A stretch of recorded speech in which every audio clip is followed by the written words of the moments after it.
Honestly, guys, if you knew how long I'd spent setting this up, you'd hate me. Anyway, let's hope you don't already. Welcome to the Invisible Podcast, Episode 1, Issue 1. The idea is, nobody likes the bit at the start of the podcast where they go, this is what the podcast's about. It's called the Invisible Podcast. We're going issue by issue, page by page, panel by panel, but most importantly of all, theory by theory, conspiracy theory by conspiracy theory. Maybe you could say that the Invisibles has become a kind of important text to the way that we think about the political mode of discourse at the moment. The whole world seems to be riven and mad with conspiracies, and I think that as much as it was like about conspiracies when it was written nearly a quarter of a century ago, as much as it was kind of like about that, it's really been feeding into that ever since, and now it's become like a contributory text to the conspiracy culture that seems to rule quite a lot of how people think about things and do about things. And so we're going to start right at the beginning. Down, Invisibles, issue 1. Oh no, what's happened to my copy? It's fallen apart. So yeah, this is what we're going to go with. Page by page, issue by issue, panel by panel if we have to. The idea isn't to kind of like annotate all the references or follow the plot or explain the meaning of the Invisibles, because I don't think anybody really wants that.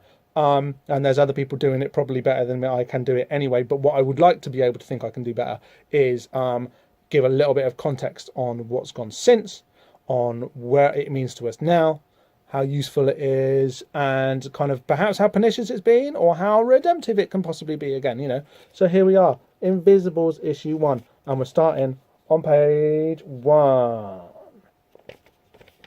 I'd forgotten that we're starting with such an illuminated first panel, right? You've got the pyramids of Giza right there. So this places this opening scene in Al-Fayed's merchant tent, kind of like southwest Cairo, I guess, looking out onto the Giza plateau. You can kind of see from the alignment of the main pyramids there. Roughly, you'd probably put yourself about there. We think we're probably in September 1994. I know some people might think it's September 1993, but this issue was released in September 1994. I think it's meant to be, a contemporaneously evolving work, meaning coming out month by month and being roughly set once month by month. So we can assume that, given that the publication date on this first issue is September 1994, that we're meant to be in September 1994. So that's a quite kind of like useful, if we're doing a context piece, situating for how we are. I've already ruined it. I've already done this wrong. We should start with the cover. Ryan Hughes' kind of iconic cover. You don't want to use the word iconic too much, but when you do, you do. We're looking at a Mills bomb, a Pat Mills bomb, a hand grenade thrown in through the window of 90s comics and conspiracy culture. We've got, as you can see, like Andy Warhol by way of Jamie Reed, the 60s pop culture meeting the 70s pop culture, skipping over 80s pop culture, arguably a landing in the middle of 90s pop culture. You've also, this is Ryan Hughes' kind of meaning behind all of this malarkey, perhaps. And of course, the wonderful cut-out logo, genuinely one of the best logos that any comics ever had. The way that it kind of is kind of part of and on top of the cover itself and the artwork itself is something which works throughout the entire series, and which we'll get to. And yeah, my copy with its Jonah Hex advert on the back, we're going to be treating the issues as objects rather than as stories. So the adverts might be important. Jonah Hex, Confederate flag. What does that mean? Rebellion. We're going to be going through it like that. But yeah, that's what the cover's about. Explosion. It's a brilliant cover. Really good at kind of grabbing your attention on the racks at the newsagent or the comic shop if you were lucky enough to live near one of those at the time. But I wasn't. So I had to wait for months for it to come out. I'm not going to bore you with my whole autobiography of like reading, watching The Invisibles, but you might get it anyway. Do you know what I mean? It's going to be one of those kind of things. We're going to go issue by issue and month by month. So strap in. We could be here for a really long time. We could all be well old and even greyer before we get to the end of this thing. Sorry. So anyway, yeah. Southeast Cairo. We got two guys sitting in first page. We got two guys sitting in a tent having a chat. They're not too far away from the pyramids. The pyramids, what do you think the pyramids are? The pyramids, kind of maybe like devices for blasting the souls of people into outer space, into the system of star system of Orion somewhere. Are they like big kind of 0 point energy resonator machines that use standing waves to maybe destroy a planet during an intergalactic war that happened way, way, way back in the mist of time, and which kind of ultimately explains the origins of where humans have come from? Like I said, the important thing that we're doing here is going theory by theory, so when nothing is too outlandish. That's my favourite one, obviously, as you can tell, the one that the pyramids are basically a big Death Star that was used to blow up the planet that used to exist between Mars and Jupiter, and from where we now get the the asteroid belt. That's one by a guy called Joseph Farrell. Like, very interesting, and hugely entertaining conspiracy theory guy who's got this huge kind of like macro theory of history of what the pyramids are, what the aliens are, what the hell it's all about, what happened to Hitler after the end of the Second World War. He's got this kind of like huge kind of grand universal theory of what conspiracy theories can be as a means of explaining like the second half of the 20th century and the start of the 21st.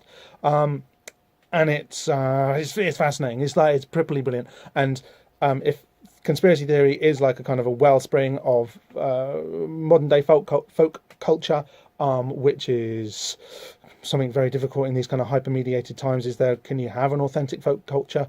Then conspiracy theories probably are it. And they probably tell us a hell of a lot about who we are and why and how we think the way we do.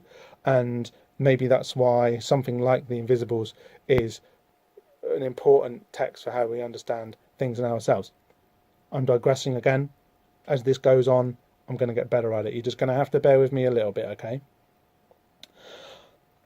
We're in this together. And so we begin again. And so we return and begin again. That's our first line, right? That's going to be like the tagline.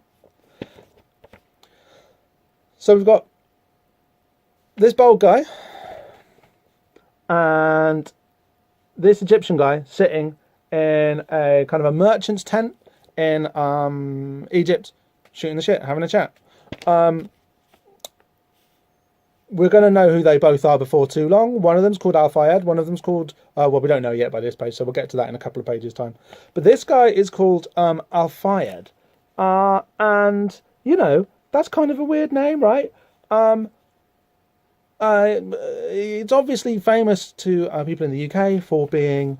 okay, this guy is Mohammed Al-Fayed. He's the owner of Harrods. He bought Harrods in the 80s. He's really famous now and has been kind of since the mid-90s, obviously, for having been the father of Dodi Al-Fayed, the guy who was Princess Diana's new boyfriend, and she was going to marry him, and they were going to have a baby, and the king was going to have a Muslim brother, and the British establishment couldn't have that. So all of that kind of, when you get to like the end of The Invisibles, all of that kind of makes a little bit of sense. But this is 3 years before Princess Diana died, and yet on the very first page, Princess Diana's not yet even kind of pseudo father-in-law is the first character who we hear talking. And I'd forgotten that. I'd forgotten that we had such a kind of a Illuminati-friendly first panel. I'd forgotten that the first character who talked was like maybe the man who could have brought down the British establishment, had they not taken some drastic measures. So that really surprised me when I went back to read these comics for the first time in ever such a long time, which I've been doing for the purposes of this. The other thing that we see in kind of like good detail on this page is this guy here. He's a little wooden statue, which I think is meant to represent the Egyptian kind of king god, god of kings, king of gods type guy, Amun-Re. He's holding not a spear, but a scepter, the Waz scepter. It could be pronounced Vas or Was or Was scepter. It's like a magic wand, basically. Waz is obviously the funniest way to say what that word WAS could be pronounced as.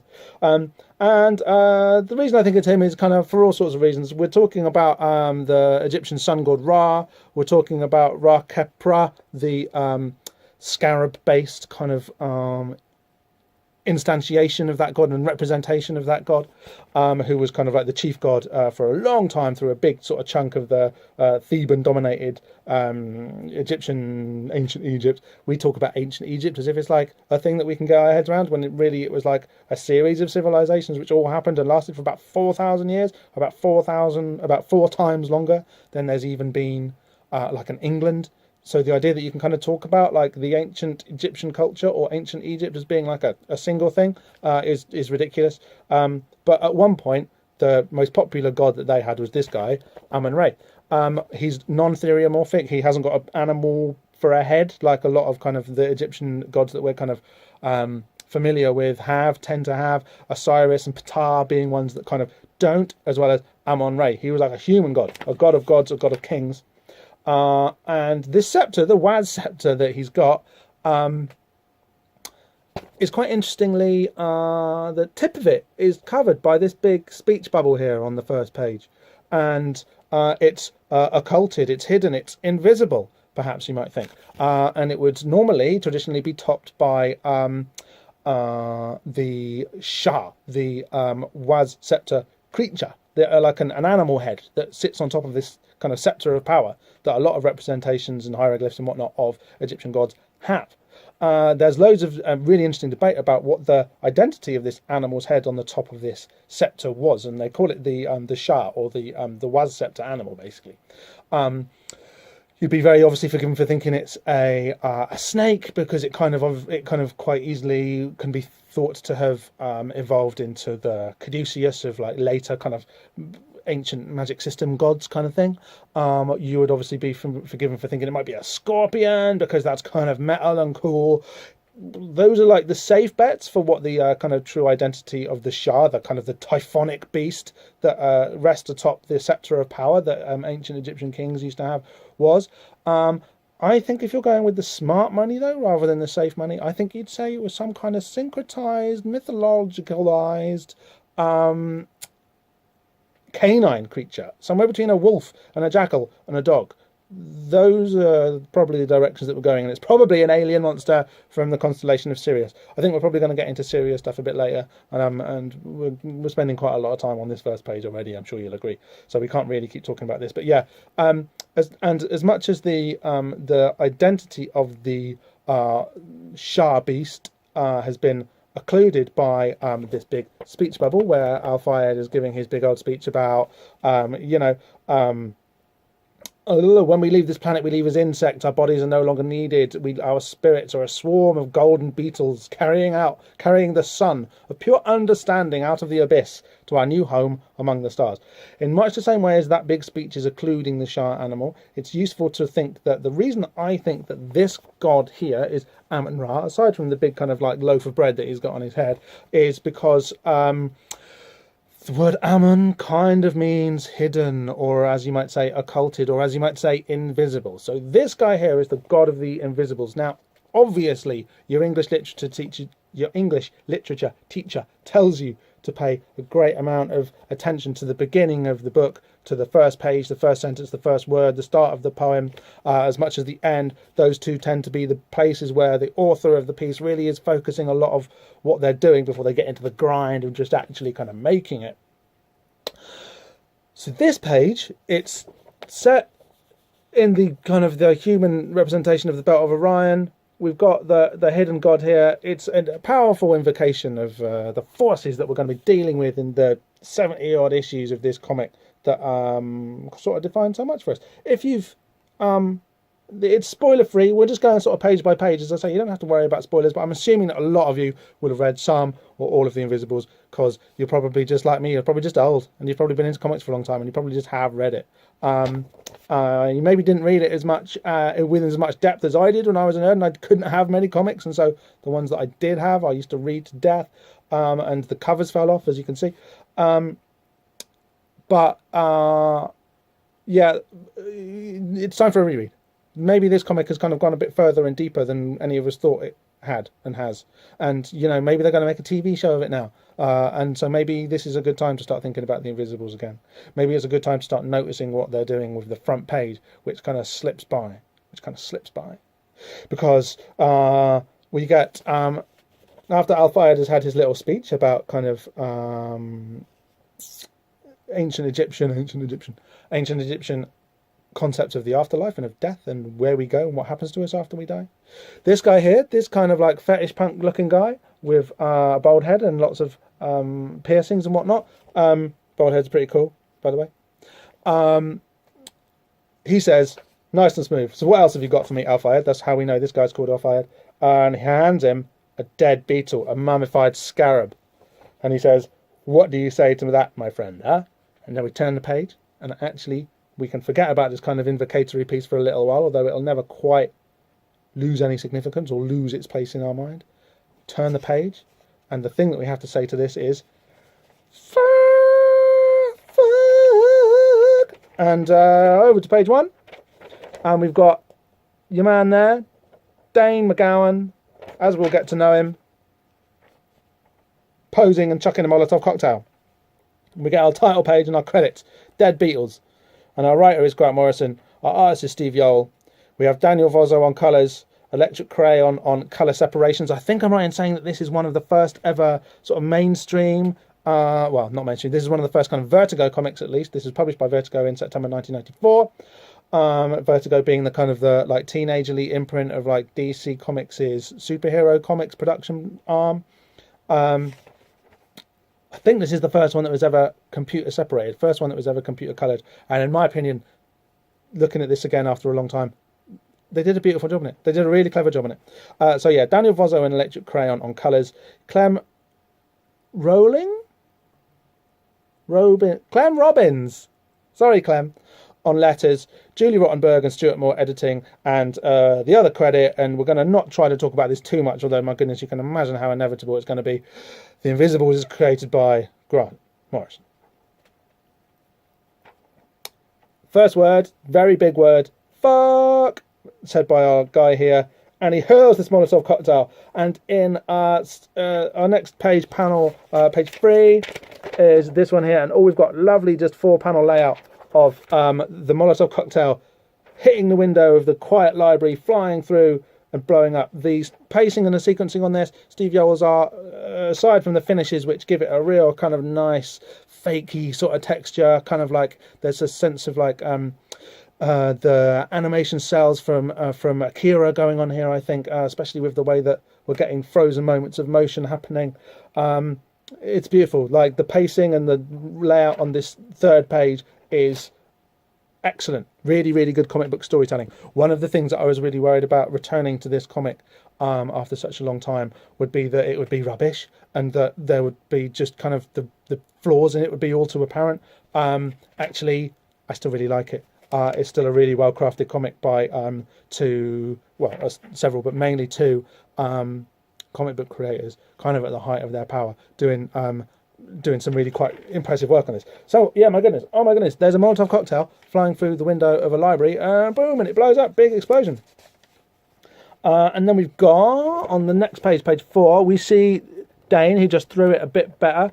Dane with his buddies Gaz, and I think this guy's name is Spaz, which is kind of, you know, Dane is a blonde-haired, mop-toppy looking guy. He's got on a Liverpool t-shirt. He's got on this t-shirt here is a 1993 Liverpool strip. Now, it's a small point, and you know he's wearing, and it's sponsored by Carlsberg, so you know it's lager. It's the mid-90s. It's lager, it's Molotov cocktails, it's boa haircuts. It's you know, rowdy tearaway kids on the streets of Liverpool, you know, carrying on the fine urban dissatisfaction traditions of that fine city. But yeah, it's quite interesting, right? So Dane is wearing a 1993 Liverpool top. Now, this means that either this is set in 1993 and Dane has got a bang up to date Liverpool's top on, or it's set in 1994 and Dane is wearing last year's Liverpool strip. obviously there's quite a significant difference in what those two things could mean. Either Dane's got someone, or is buying for him, someone buying for him, or is buying for himself a bang up to date Liverpool kit, or he's still wearing last year's, which have different significances, as I'm sure you can appreciate. He's got a mate here, Gaz, who's got a horrible little moustache, and his other mate Spaz is kind of spotty, whereas Dane looks like a young Liam Gallagher. He's our star. They love it. They stand and watch the library burn for a little while, then they leg it, run for it. We are the boys, we are the boys, we are the Croxteth posse. So we know that not only are they Liverpool supporters, but they live in Liverpool. And as they sing this wonderful little song, exulting in their act of random arson about all over the place, they run past some graffiti here. King Mob.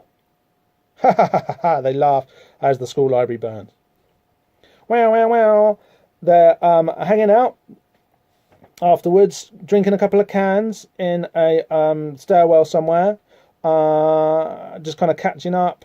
The emergency services vehicles kind of piling towards the scene is nicely done again. We're using lots of kind of like sharp kind of manga lines, which Steve Yoel does really well, speed lines I mean, and that people in the West tended not to use at all then, but he took to it very well.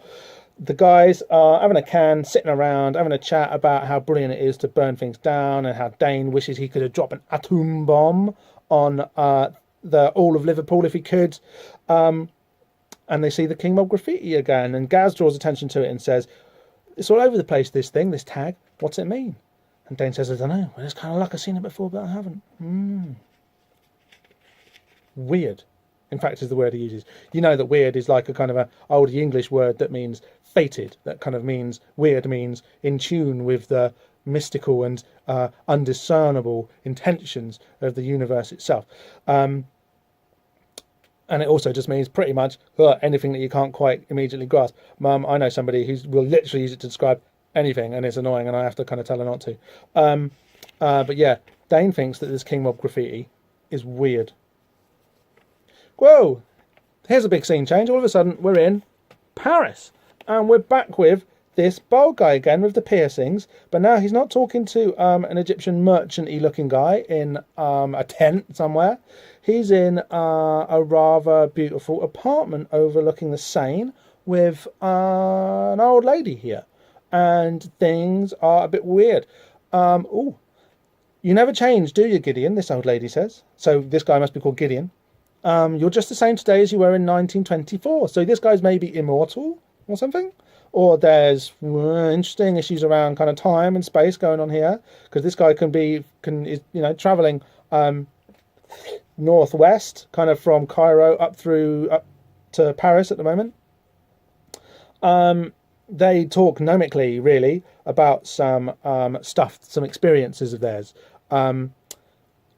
This old lady who this guy Gideon calls Edith, so we know this old lady is called Edith, is asked to locate Tom. She says, "You'll be searching for a new recruit, I presume." Yes, he's already found him, but he's young and he needs a lot of training. And this guy Gideon wants Edith to find a guy called Tom to help train this new recruit that they're looking for, because an old recruit called John of Dreams, something's happened to him. So really we're getting loads of hints at like a kind of an existing big backstory here that hopefully we're going to find out about. It's all very kind of suggestive and elusive and interesting. It's like, there's a lot of plot, there's kind of plenty going on back here. Can't wait to find out what they're talking about that's occurred in the past, maybe as far back as 1924, and also kind of in the future with this exciting new recruit who they're looking for. Oh God, Gideon, no, I'm too old and ill for this kind of thing. Exactly. So be a dear, just do it before you're too dead, Edith. And let us know when you find him. It's a bit off, this guy with his piercings and his bald head. He should grow some hair. But yeah, Paris. Okay, we're back to Liverpool. Dane, who, if you know anything about storytelling, it's obvious that Dane is the kid that they're talking about, the new recruit that they're going to find. You don't have to kind of, it's not spoilers at this point to go, that's who this guy's looking for. Like within 4 or 5 pages, just the flow of the story makes that abundantly clear in itself. So, you know, any kind of reader with their head on at this point is going to have figured out that that's what's going on. They're in school, and this kind of like guy with a tash and like big kind of great 70s hair is Dane's at school, and he's drawing his name Dane, cutting his name Dane into the top of his desk. And this teacher guy is like a perfect kind of teacher guy. He's very like teachers were like back then. And he's giving them, frankly, he's giving them a history lesson, and everyone knows that history is the most boring of subjects. That's kind of like what history's for, is to be the boring one. But to be honest, this guy with his excellent hair and excellent moustache is giving this class a really rather good history lesson, it sounds like. We're going to be looking at the ways in which the early links between communist theory and other radical political movements were severed following the revolution. Can anyone tell me the name of the anarchist writer of Mutual Aid who denounced the Bolshevik Revolution? So they're doing the Russian Revolution of 1918, and that's kind of amazing. That's like not something that you really do until you're at your A levels, which is probably where Dane is. He's not wearing a school uniform. He's doing fairly high level history like this, so we can assume he's probably doing his A levels, which would make him in the English education system about 17 or 18, young lad. Probably not yet an adult. And he asked Dane, can you name this guy who wrote Mutual Aid, this anarchist who wrote the book Mutual Aid? And he's not paying attention, he's just drawing on the desk. And the teacher gets well leery with him, starts shouting and telling him off. Can you name the Russian anarchist theorist who denounced the October Revolution? Sir, I don't know, sir. Was it Molotov? Dane probably talks like one of the Beatles in Yellow Submarine, right? I don't know, sir. Was it Molotov? Because he's from Liverpool. I don't. And then before, that's kind of like quite a good little joke, really, but rather cheeky. And before the teacher can like really ream him out for that one, the bell rings and everybody stands up and just walks out, which doesn't happen. You're not allowed to do that in English schools. You get into terrible trouble. Okay. And then he calls Dane back. He wants to have a word with him for his lip.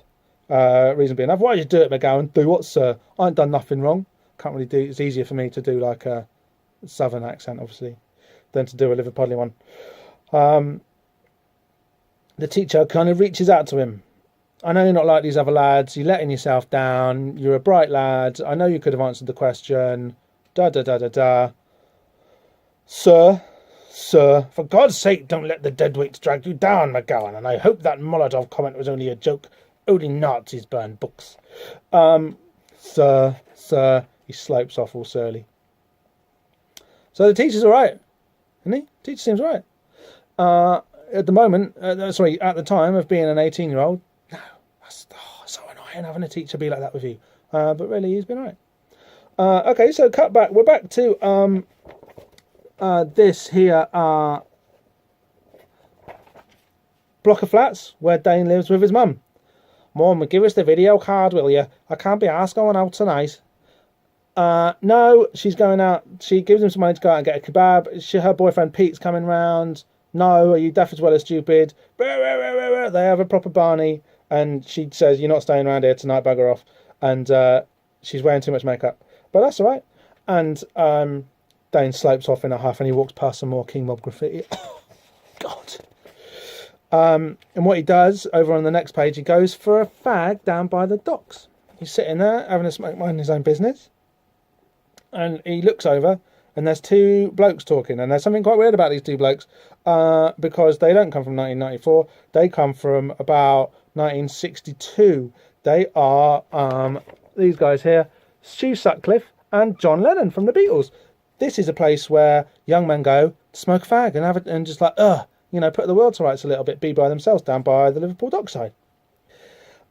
There's a bit where we're obviously at the point where they have just finished doing a bunch of gigs in Hamburg on the Reeperbahn, where the Beatles played and cut their teeth. the reason that the Beatles are kind of like the best band ever is because, as far as anybody can tell, they probably literally just played together more. They just did that, you know, that terrible theory about how you just got to practice for 10 million years before you get good at something. The Beatles kind of perhaps exemplify that better than any other band ever, any other like in recording history, because they did, you know, they did 3 gigs sets a day for months at these like little kind of like American squatty bars in Hamburg, and they just learnt how to play as a unit, like really, really, really, really well. They took loads of amphetamines, they played and played and played all day, every day, kind of. And just learnt how each other played and learnt how to play with each other. And that helped, really helped.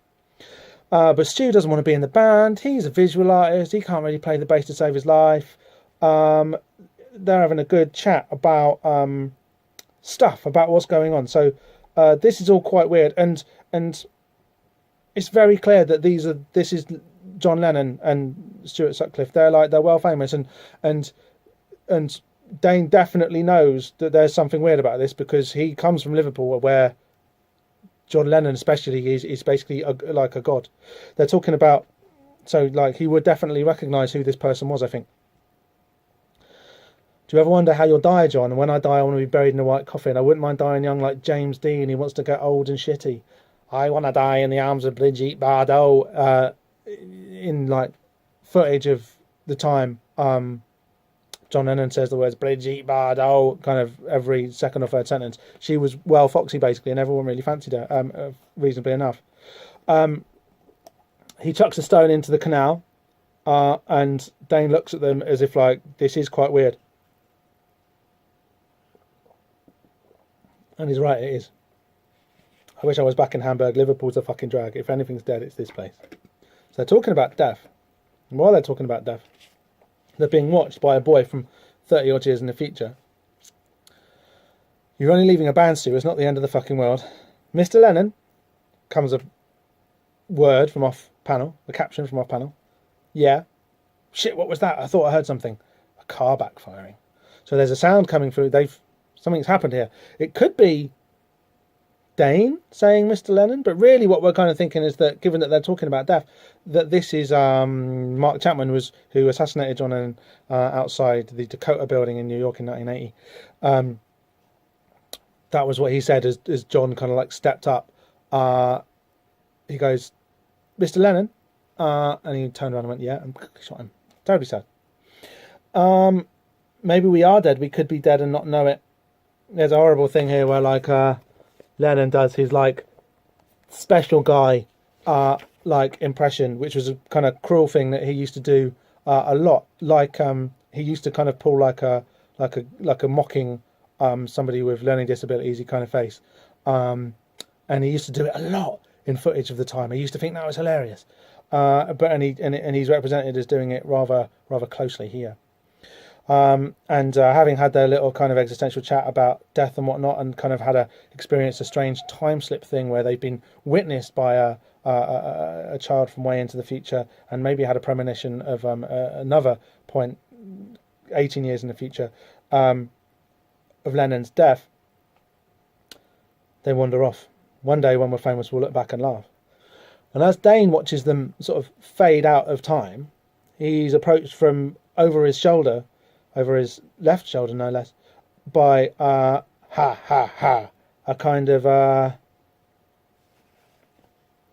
icy looking frozen gnome beast figure with pointy fingers and pointy ears and a pointy nose and pointy chin. We are 1,000 erdische Meter der gut starke Besichte.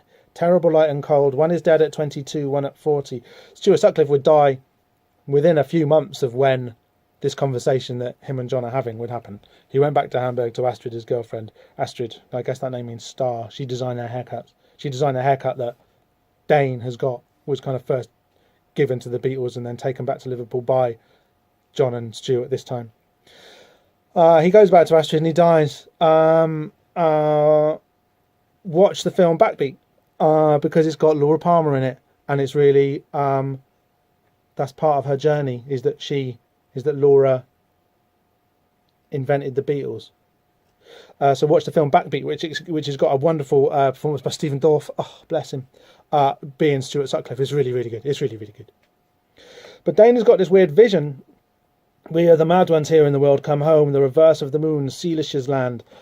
These kind of German words like Eldrische Methode means like good work, starke Position, I'm not sure what that means. Seelisches land means kind of like the land of thought or something, or the land of light thought,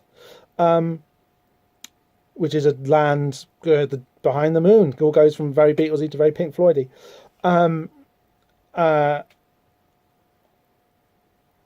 And with a look which indicates some familiarity that with this vision, that this isn't something he's entirely unfamiliar with.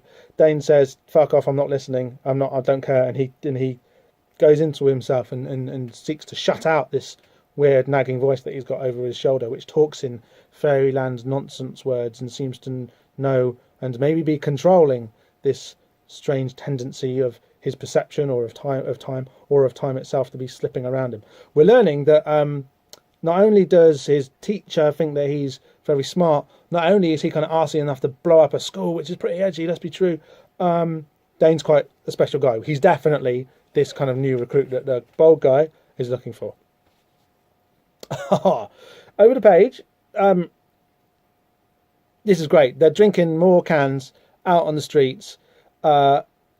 They're talking about it's just great. They're just a bunch of kids hanging out on the street corners, drinking some beer. They're bored. They've got nothing to do. There's some girls hanging around outside the fish and chip shop, and they're just kind of like they're just having banter. It's banterific, and the girls are kind of liking it because they're kind of charming in a pissed up, stupid boy way, and it's kind of weirdly sweet the way that they are just normal kids. You know, Dane is kind of like a bit special, as we learn on the previous page, but right here he's like, oh, he's not special at all. He's just mucking about with his mates, getting pissed on whatever kind of cans of lager they can find, and then he decides that he's going to nick a car. It's an Astrid. Lots of star stuff going on here. As I said, there's maybe some, you know, it's pretty clear that the pyramids that we saw way back at the start are some kind of like astrological device. They're going to nick a car which is named after a star. One of the dead Beatles, which is obviously the name of the issue, is Dead Beatles, and Dane has just seen 2 dead Beatles. The only 2 dead Beatles at the time this was written, in fact. This is before Harrison died. Stars. Stu has gone back to see Astrid, which means star. Dane is going to nick a car, which is about a star. Like, underneath the surface of this Invisibles, beyond like just like the references and like the meaning and the story and the plot, there's another current of something happening here. And he bets his mates he can nick a car in 2 minutes, and he does. And there's a really good bit where he kind of gives you, it's not quite enough instructions that you could actually just use this comic to go and find out how to nick an Astra, deadlock and deadbolt and all, if you're just armed with a small crowbar, like Dane manages to do. But it's quite close. He does like in the script, it is pretty comprehensive, in its description of how you could maybe nick an Astra, of how you can nick this car, which is kind of edgy at the time.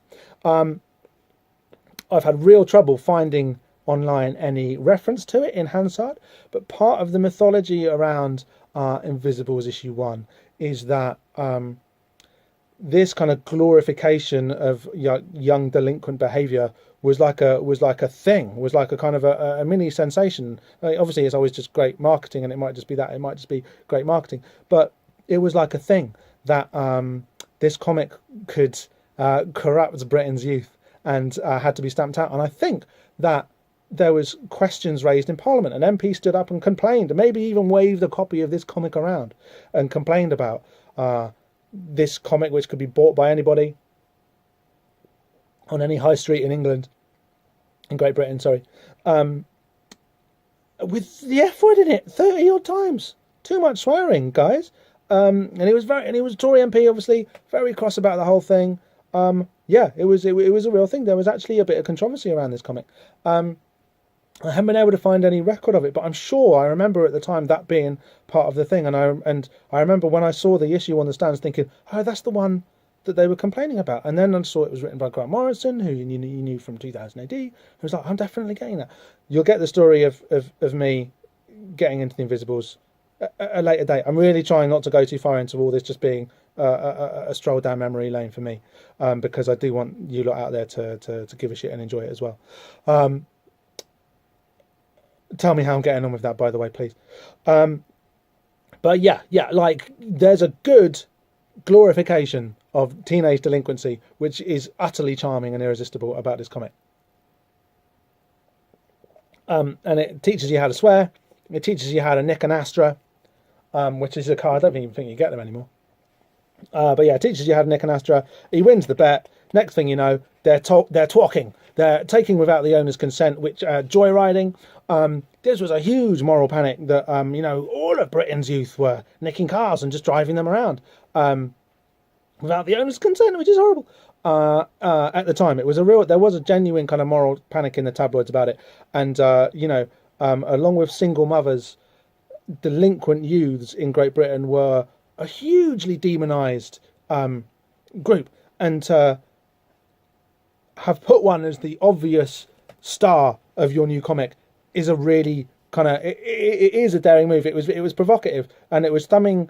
It was a thumb of the nose against a political order which has existed since the late 70s, and which people Dane's age and my age at the time were really sick of. And it did kind of change superficially.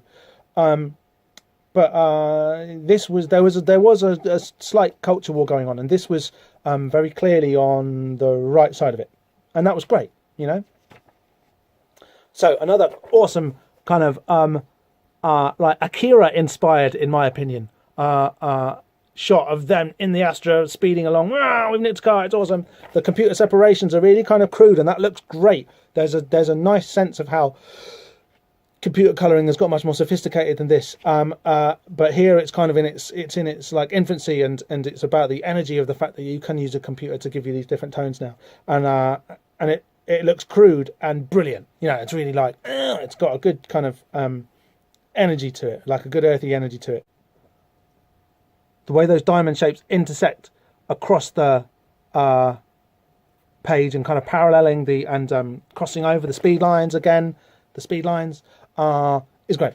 Like, lovely work from Yoa here. And also it's hilarious that, like I say, this is, in my opinion, inspired by... I'm going to get the name of the guy who did Akira wrong now, because I haven't got it here to look up on my shelf. What was the name of the guy who did Akira? You write in and let me know. I'm going to... If I guess, I'm just going to say a Japanese word terribly badly, and everyone's going to think I'm even more of an idiot than they already do. Akira, super cool super bikes zipping around, like everybody's got their awesome like little motorbikes. These guys from Liverpool, they've just had to nick an Astra in order to get some speed under them, like all kids that age want.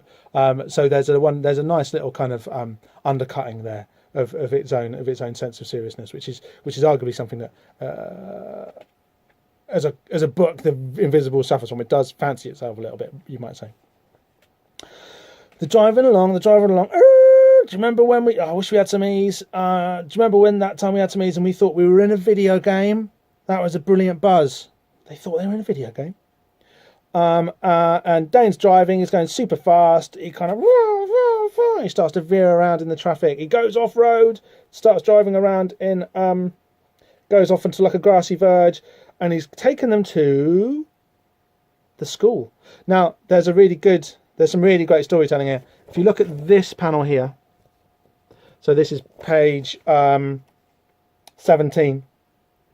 the central panel on page 17. They've parked the car. The car is abandoned. They've parked it and left it, but they haven't parked it.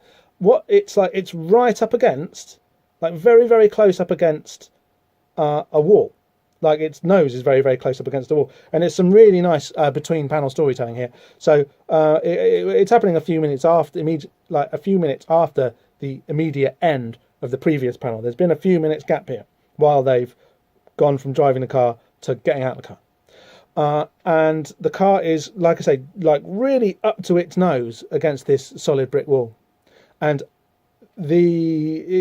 and that's wrong. Like, why would they? Like, they haven't. What's happened is, and you don't see this, but it's definitely, there's only one way to read it. The implication between the panels is that Dane's basically been going at high speed straight towards this wall, and everyone's like, ah, because they think he's going to crash, and then he's braked just at the last minute, and the car's come to a halt, literally inches away from the brick wall. So they were properly being naughty and having like a very dangerous, reckless joyride here, and it's not mentioned or shown at all, but there's only one way to read the particular placement of that panel, and that's great. It's good comic storytelling. It's really like slick stuff.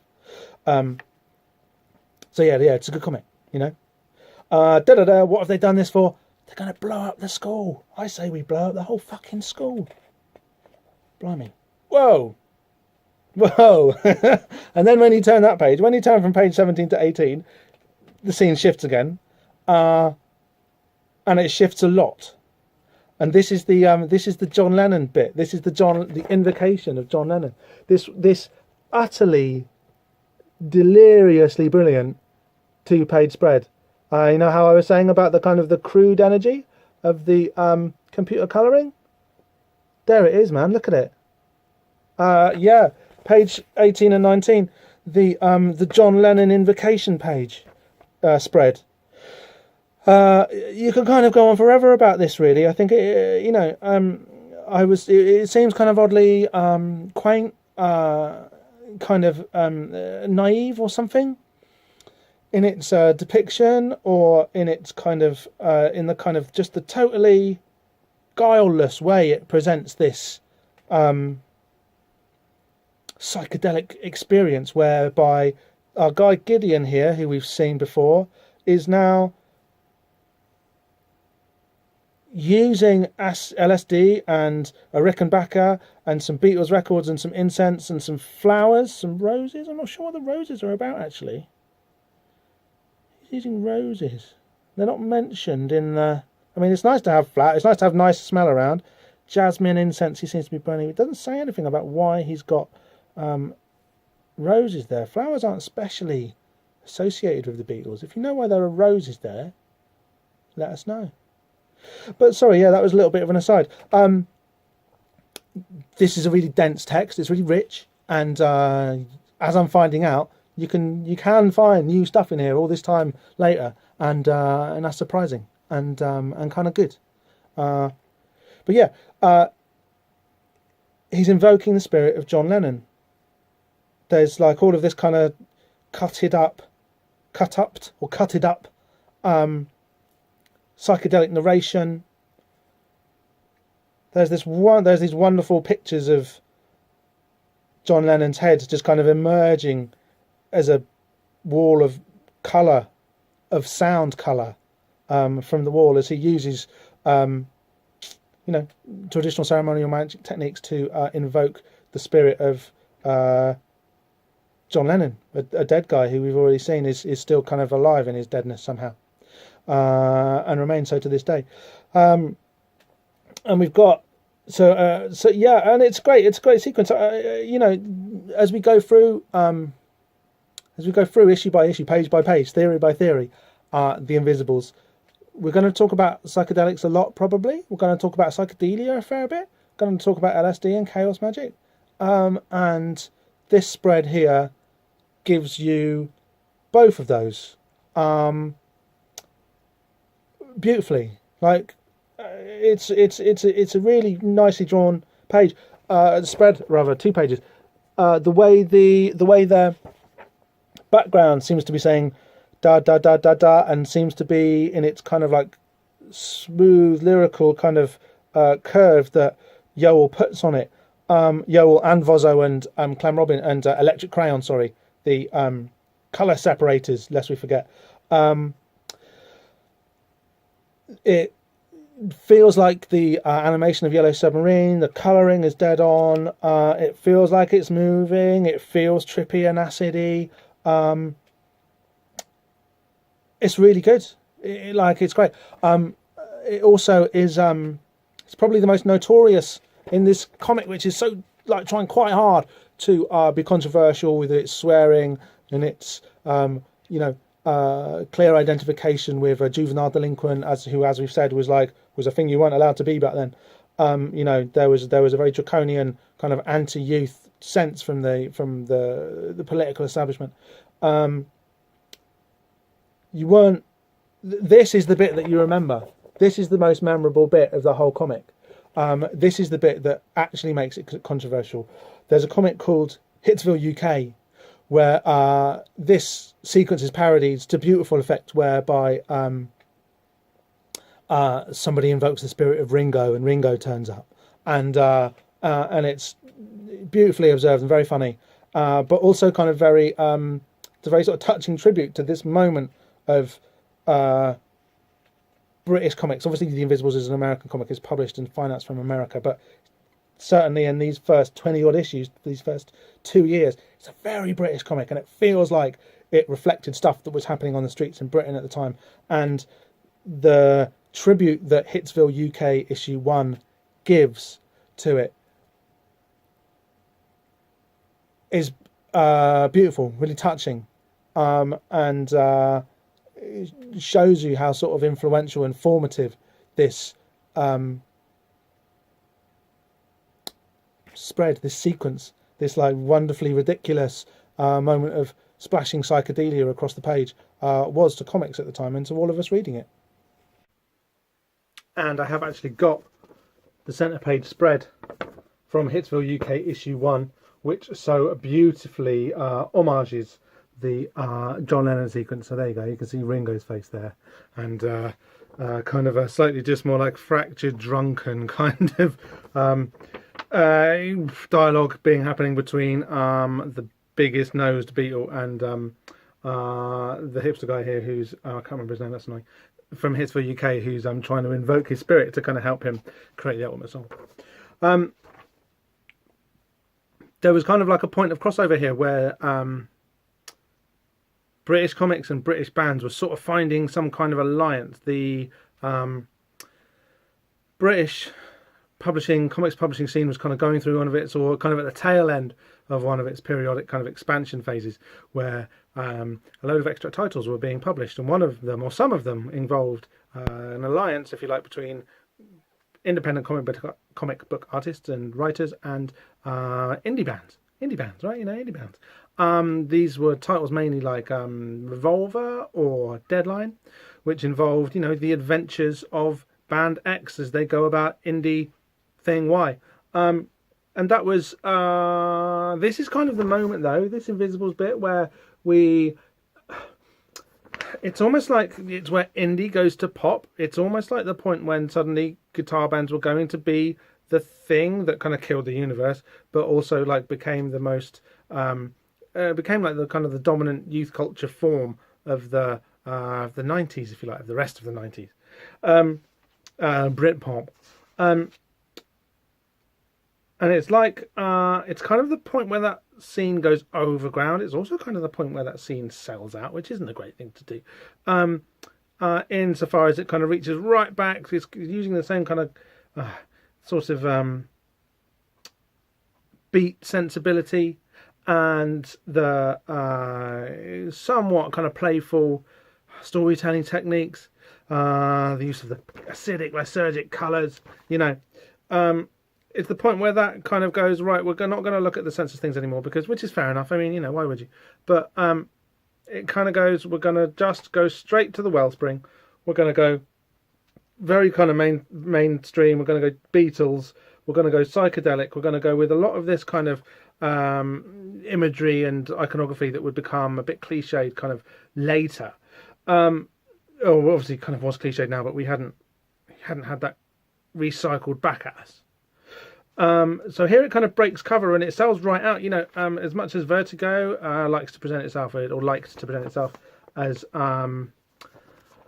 what am I trying to say here? An independent label, if you like. It wasn't. It's DC Comics, but just for teenagers rather than for kids, right? Or for people who aren't that into superheroes but still like reading fantasy fiction. So this is kind of the point where all of that somewhat kind of ground level, nearly underground, deadline energy, really bounces into the mainstream and goes a bit serious, goes a bit, it's not kind of apologizing for its absurdity, or really kind of acknowledging as much as perhaps it should. So it's pop rather than indie, right? It's trying to walk a tightrope of, you like this and it's very serious and important and it kind of matters, and yet it's ridiculous. And this is a kind of an issue that the Invisibles would have, This is like a challenge that the Invisibles would have to face a lot, was how to play itself straight when you're dealing with something which is maybe not that straight.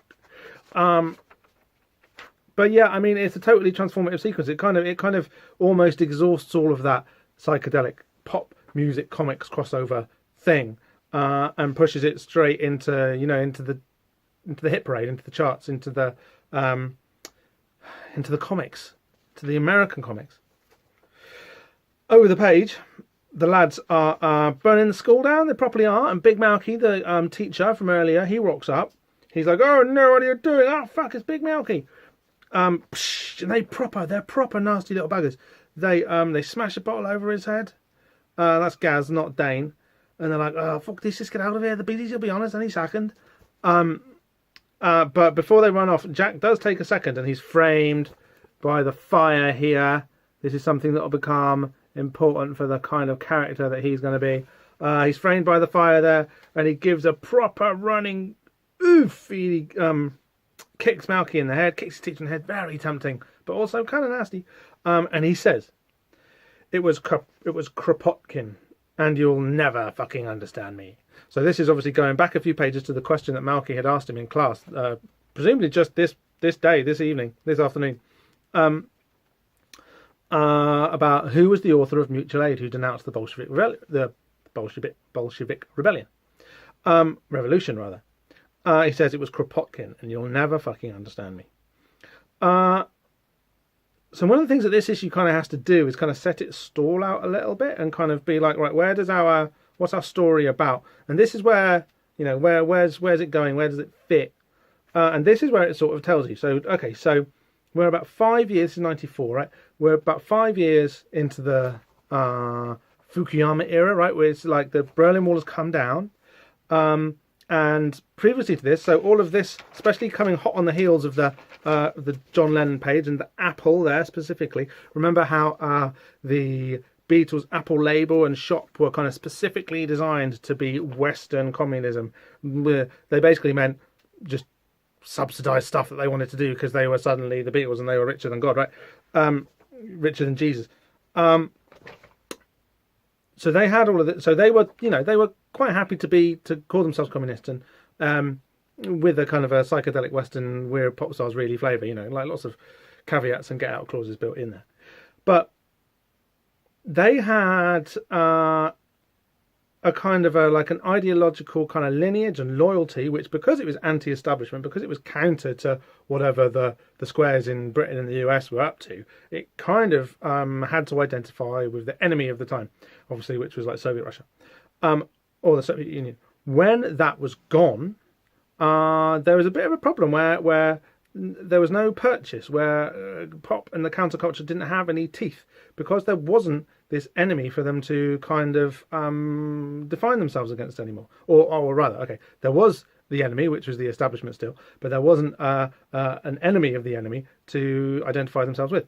So what we've got here is that we've seen the collapse. They had to queue up for bread. It was a nightmare. I've queued up for bread before, pretty sure. The Soviet Union collapses, the Russian economy collapses, and throughout the West, there's like it was very kind of clear, and it it was true.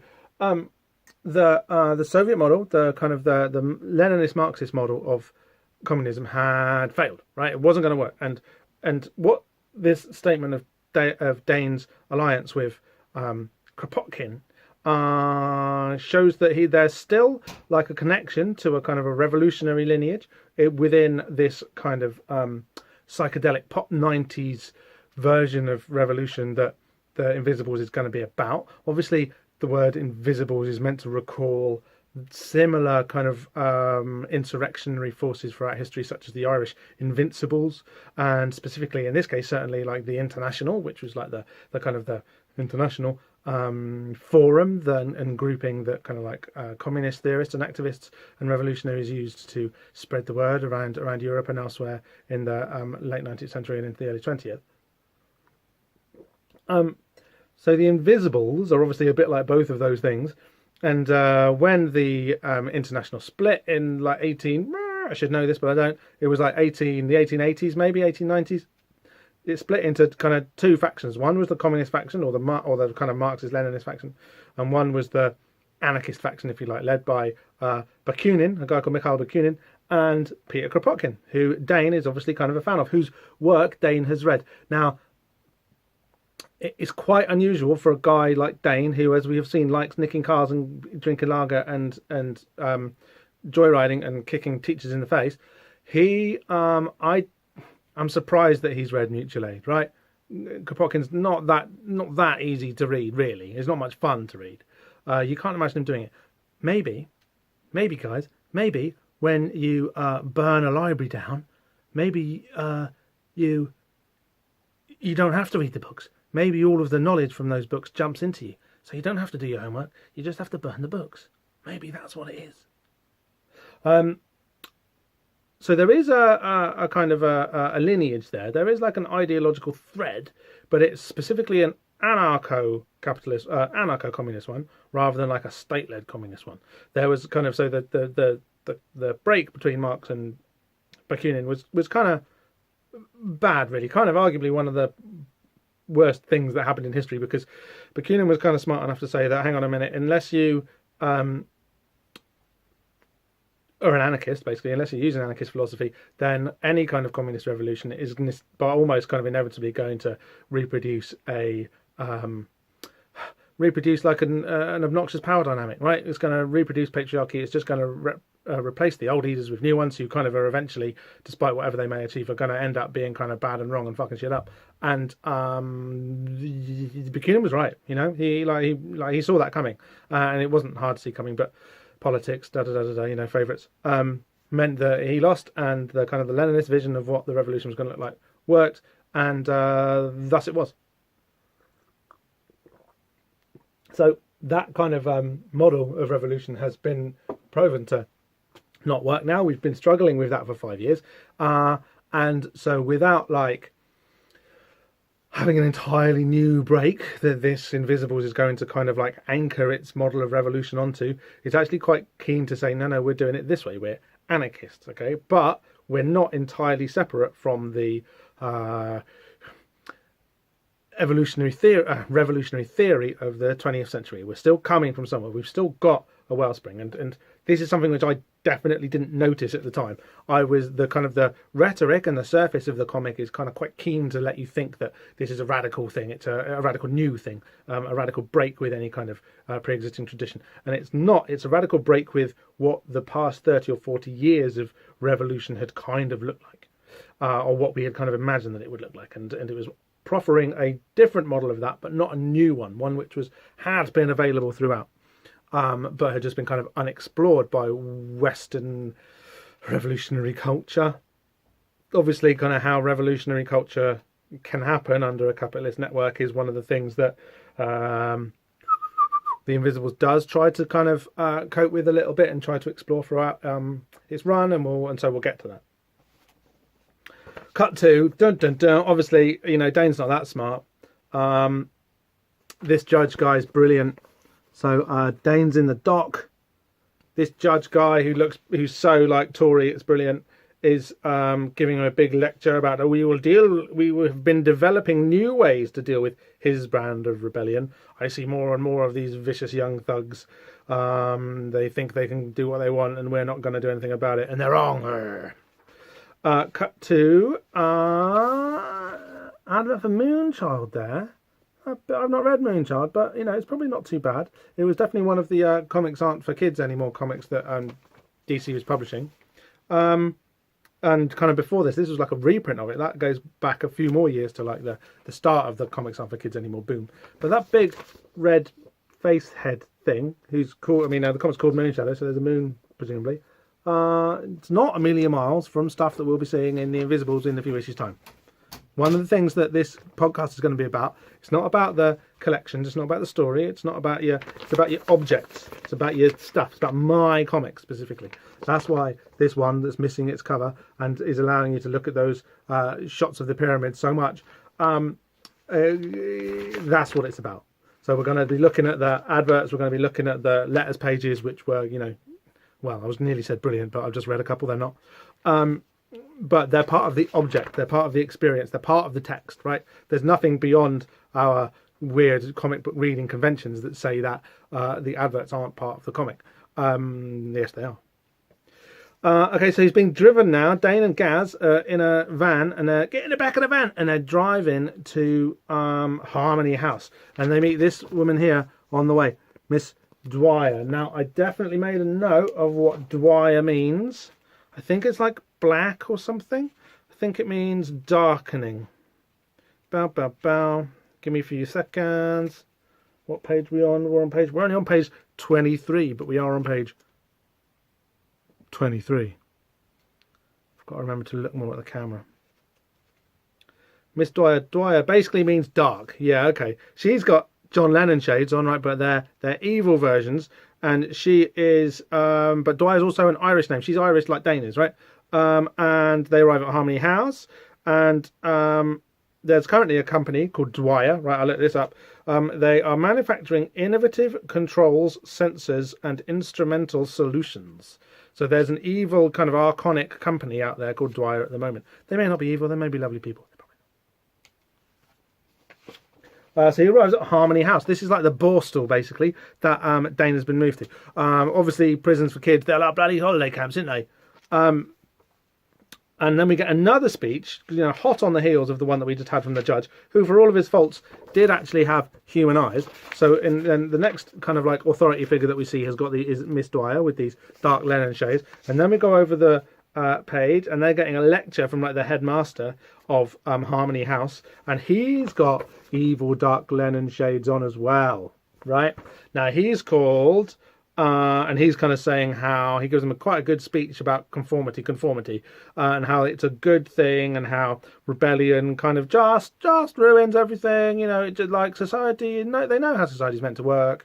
Rebellion just kind of it's not fair to do it to the kids because it leaves an impression on their minds, when really they need to be, any kind of youthful rebellious spirit needs to be reconciled to the smooth functioning of the machine. Society is like as a system which is, for all of its faults, it establishes an equilibrium which is actually better than any kind of form of, bollocks, let's all tear it down. A thoughtless kind of like revolutionary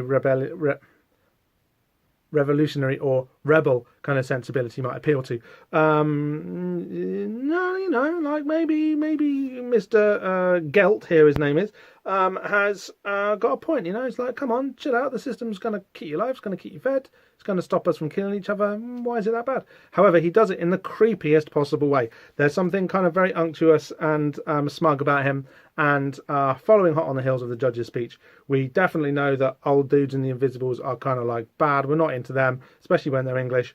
And there's something very like the kind of the depiction work, the character work here on Mr. Gelt, to make him just seem vile, for all of the fact that if you kind of give him 10 seconds, he might have a good point, is really well done.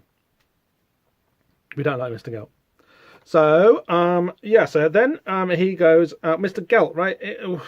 Gelt is like, you'd like castrate a beast, right? You take the bollocks off a cow or whatever. They taught us how to do that back in school. What, not you? You didn't learn how to castrate a sheep at school? Well, I did, mate.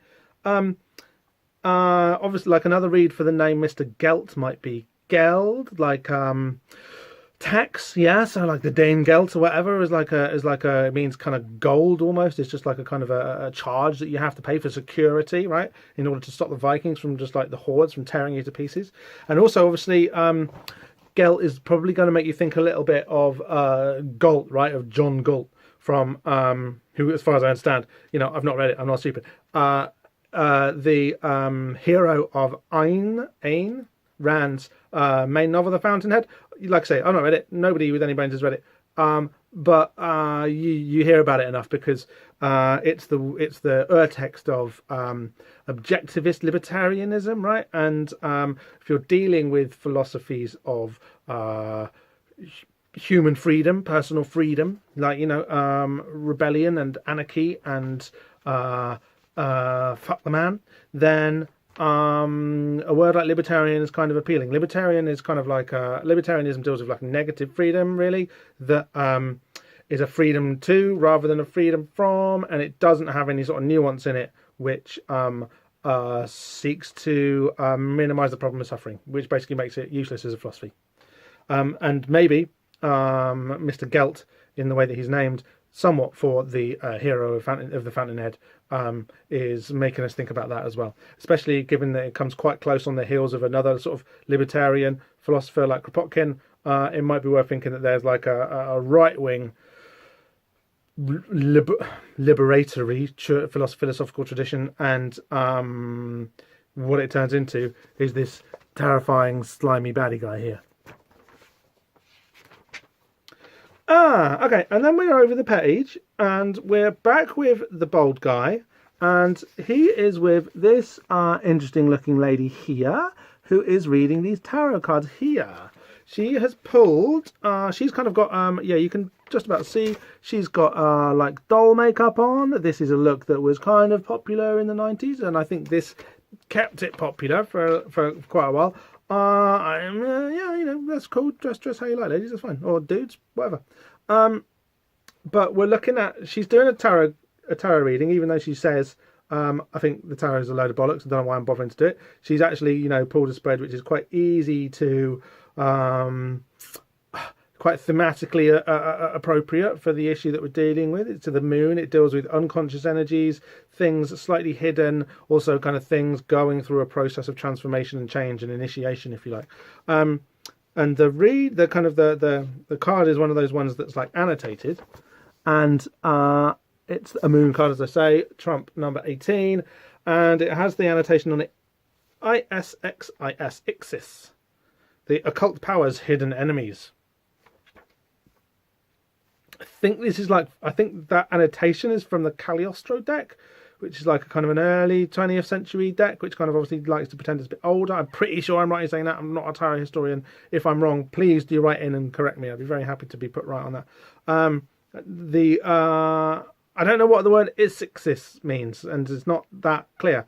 What you've got there, obviously, is the Isis, the kind of your Egyptian goddess, again with the X in between, and what the steganography of an X might mean beyond X marks the spot, like a location of Earth, or a location of something,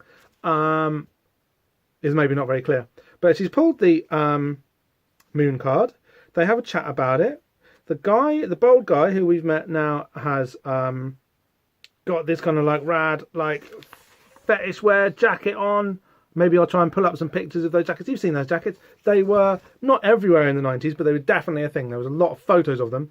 I lived in London at the time. Well, not at the time of this, but shortly I would move to London. And you didn't see that many of these jackets in the clubs. You just didn't. But they kind of felt like you should, They were around. They didn't not exist, but they just weren't as, This guy's wearing pretty outre gear, even for the let's have a go 90s, right?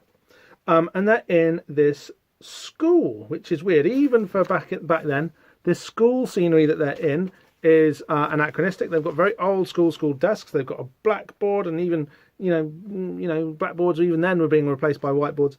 But it's very much like a kind of a 60s vision of what a school looks like. One that's contemporary for the one's contemporary to the Beatles, who, are again kind of implicit in this page somehow. She asks, on the basis of having pulled this card and its meaning of the darkness that gives birth to light, blah blah blah, trials, initiations. She asks him, "Is that why you invoked John Lennon?" And our man Gideon, I don't know if we know that it's called Gideon yet. Yeah, no, of course we do, because of the earlier page. Yeah, I figured he's got all the attributes of a god now, so I used traditional ceremonial magic methods and summoned him for advice. So that was what he was up to a few pages ago with the whole crazy, what the hell's going on with John Lennon's face made of visible liquid air sound appearing out of nowhere. Chaos magic invocations like that, it's like you get a vibe going, you surround yourself in a space which kind of has all of the qualities and associations of the thing that you want. You remove any stuff from the space that doesn't kind of chime with the thing that you're after. You kind of focus your attention on what your kind of intent is. If your intent is to meet John Lennon, then you'd be like, I want to meet John Lennon, I want to meet John Lennon. You might take drugs to help you get there, to use Terence McKenna's kind of famous phrase, LSD, which Gideon is kind of shown to be on during that session. If it wasn't so aggressive, it's quite, it's aggressively psychiatric was McKenna's formulation, his phrasing of it. So maybe in that it's quite difficult to maintain your concentration, so maybe LSD isn't the best thing to be taking when you want to be invoking a traditional ceremonial magic god method thing. But for the Beatles, right, LSD was like their drug, so it does make sense to take it when you're trying to invoke John Lennon. Or certainly like mid-period Lennon, you could be taking speed for earlier ones, you could be taking heroin for a slightly later one. But no, trippy shit, psychedelia, getting out of your head, chaos magic, there's a definite thread that connects all of those words and ideas, and therefore, drop acid, draw a circle, draw a triangle if you want to, concentrate on the thought of John Lennon and bring him on down and, give it a try. He more or less confirmed what we thought. The boy is going to have to be put through the mill. Poor bastard. Lennon gave me the method. We got on quite well, actually. I like the idea of a psychedelic god. And the girl says, and that's it. You didn't ask him to write you a song or something. Now, in real life, this is kind of reasonably well known in like comic book Invisible's Apocrypha.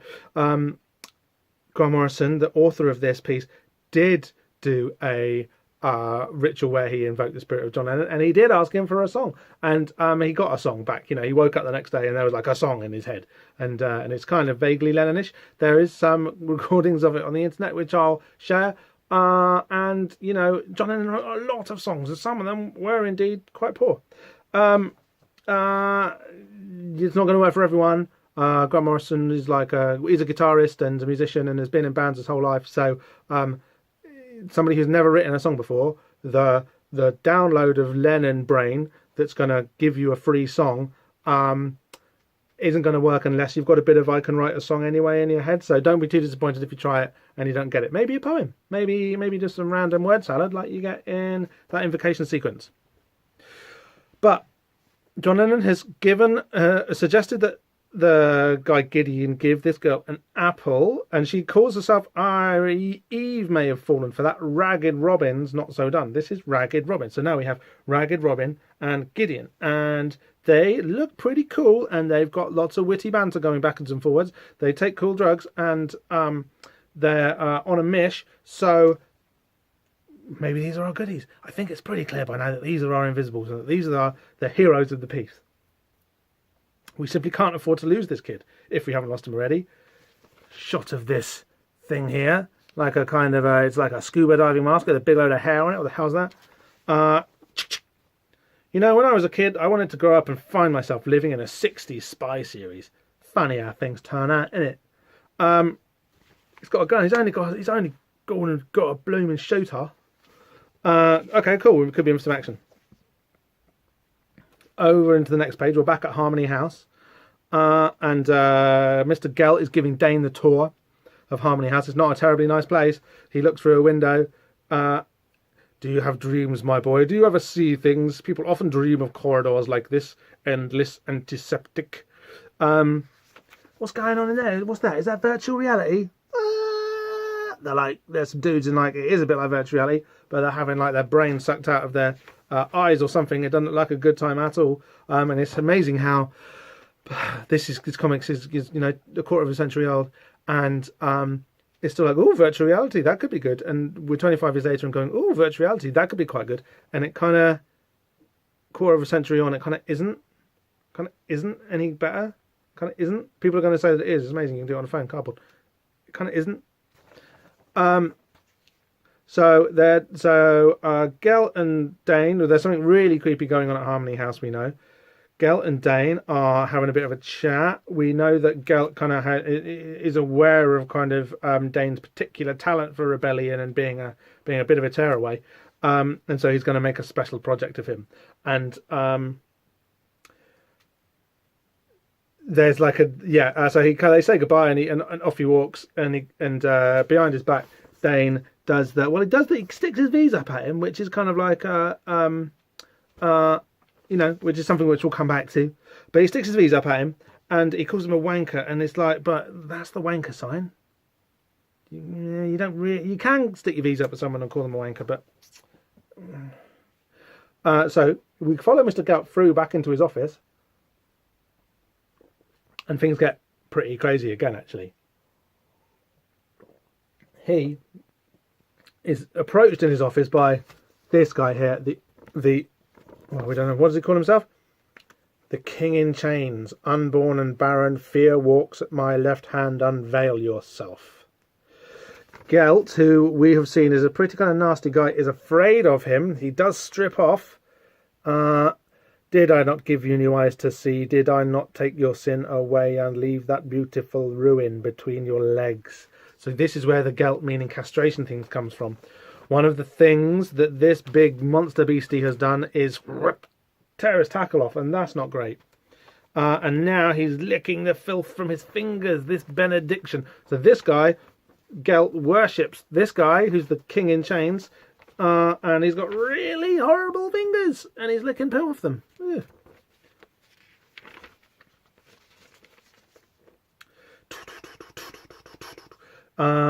Dream sequence, more cut up words, chains, corridors. The dream that Gelt said, do you have, Dane? Yes, he does indeed have. Siren sounding, his shadow bombs, siren rising, siren sounding. And Dane is awoken abruptly from his dream. He's in the dormitory by sirens going off. That's not that bloody alarm again, 5th time tonight. So the alarms are going off. That wakes up Dane. A couple of orderlies have come to kind of get him, but he sneaks out past them. The dream that he's just had was scary, of being chased by Gelt, and so he's not having it. We know that he's a little bit, can see stuff. He can see dead people and stuff. Dane's got a bit of psychic intuition about him. He somehow knows who Peter Kropotkin is, despite probably never having read any of his homework. And he walks past on his way out to get the hell out of here, because he's now pretty freaked out about how awful this place is. He walks past Gaz. Gaz is in bed saying good, bad, good. And he says, come on, mate, we've got to get out of here. I don't know where that accent came from.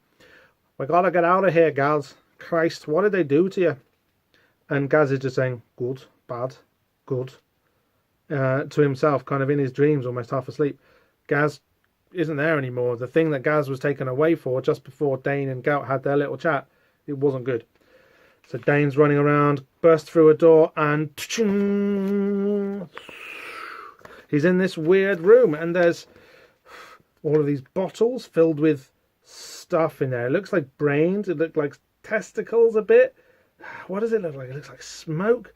It looks like all kinds of things. Yoel's doing a great job on this, and he does a great job of the expression on Dane's face of like, what the fuck is this? And we're looking at the thing, and we're like, I don't know what the fuck that is. And he's looking at it, and suddenly he's not running away. He's too just kind of surprised by the weirdness of what he's seeing to run away anymore. See now what remains of a boy when our work is done. Shit!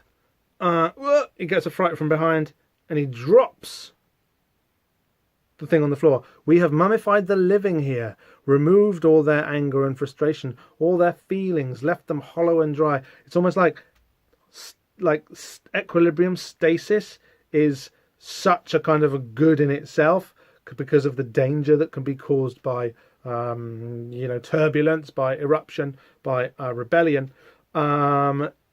needs to be removed from the human equation, right? This is maybe where this where our dynamic of control versus freedom is going. Unliving, undead, accepting of things. The glass that Dane was just inspecting hits the floor and smashes, and there's a sound. Whoa! It's like a proper kind of ghostly sound. Brilliant job on the lettering. The way it kind of curls in like the opposite direction to this thing which evaporates, even though it appeared to be kind of solid. It's like it's not. It's kind of condensed orgone or life force or soul thing or plasm or something. And as it leaves the glass, as the glass smashes, it kind of moans, it kind of screams like a ghost. It's sad and horrible.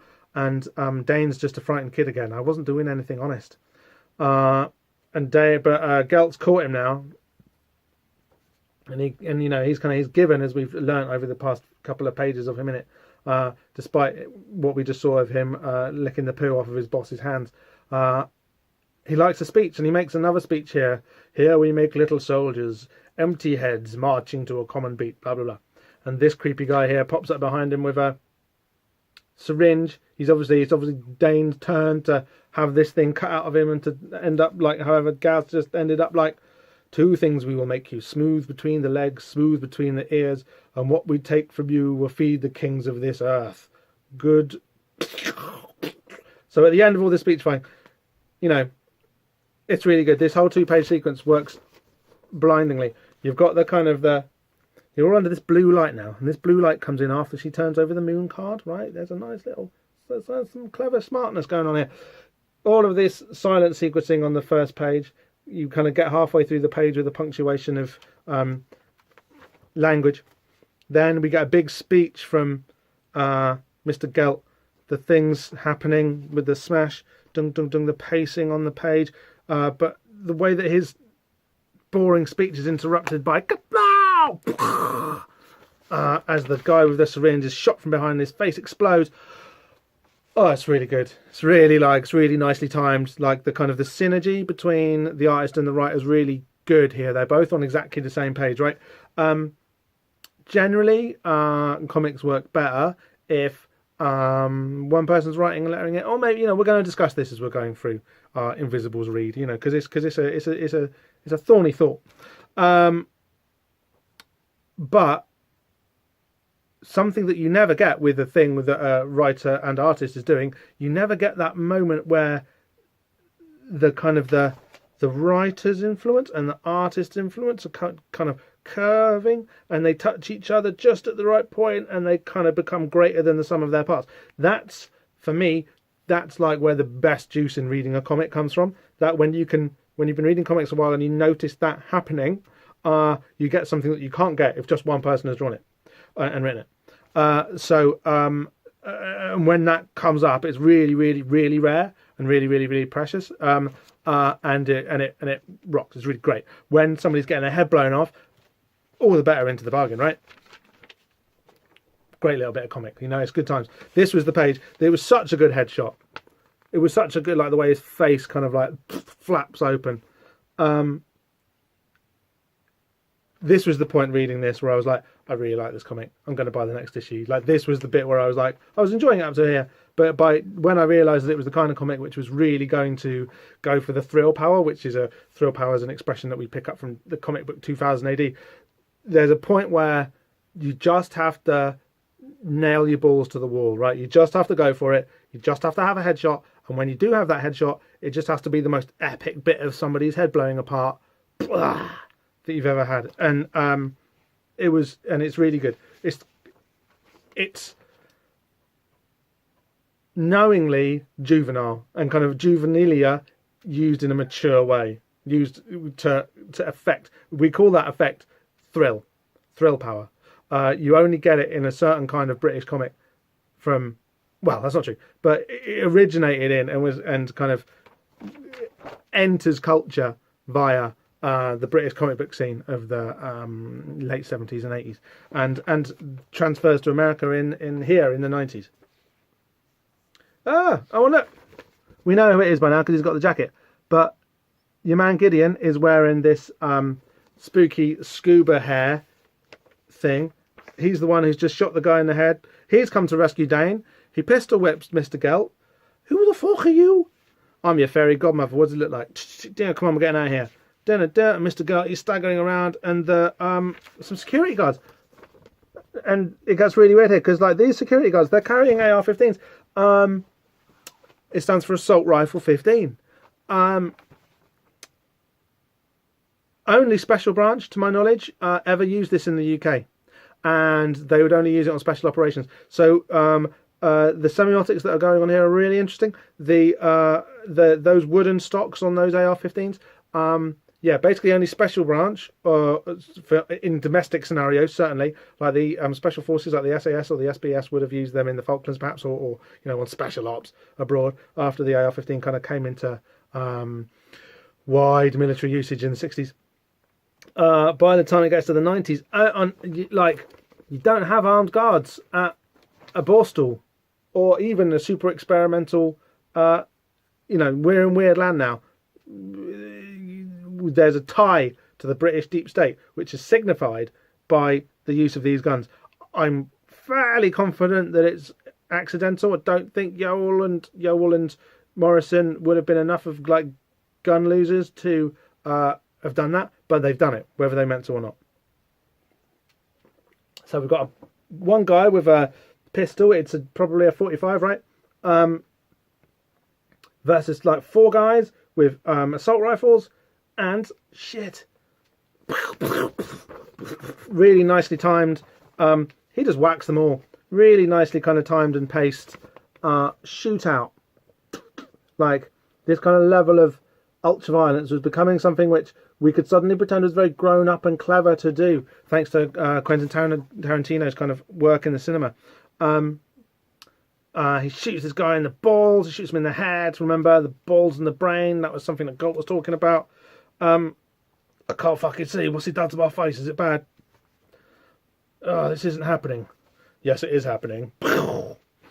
So we know about this guy now that not only is he kind of bald, which is cool, but he's a real badass. He's really good in a gunfight because he's just standing there with his pistol and he manages to take out 4 heavily armed men, which is great. And there's another bit of computer colouring here.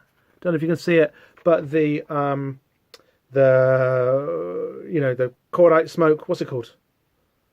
Residue, the smoky stuff that comes out of the gun when you're firing a gun. It's kind of computer done. They've kind of done a little bit of a wobble with the mouse to make it all look kind of blurry, and it's very crudely done, and it's beautiful. There's something about when new technology arises onto a scene and people haven't quite worked out how to use it yet, but they're using it with great enthusiasm. And a few years later, when the rules for how it's supposed to be used have established themselves, it looks very crude and simplistic and kind of wrong, and great. That's if you're, it's nice to spot these things all this time later and go, oh, I see what you were trying to do there, and it hasn't worked.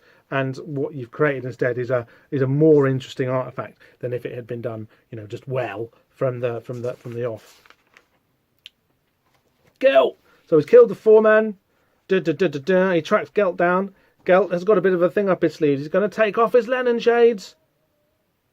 Let me show you the new eyes they have given me, invisibles. Soon you will beg us to teach you the mysteries of submission. He goes a bit Clive Barker. He goes a bit Pinhead.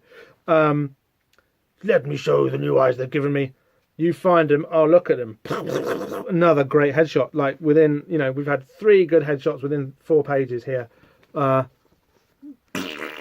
Yowell's really brilliant at doing action and violence like that. Actually, and he gets his head blown off as well. Goodbye, Mr. Chips. Mr. Chips, he's like a kind of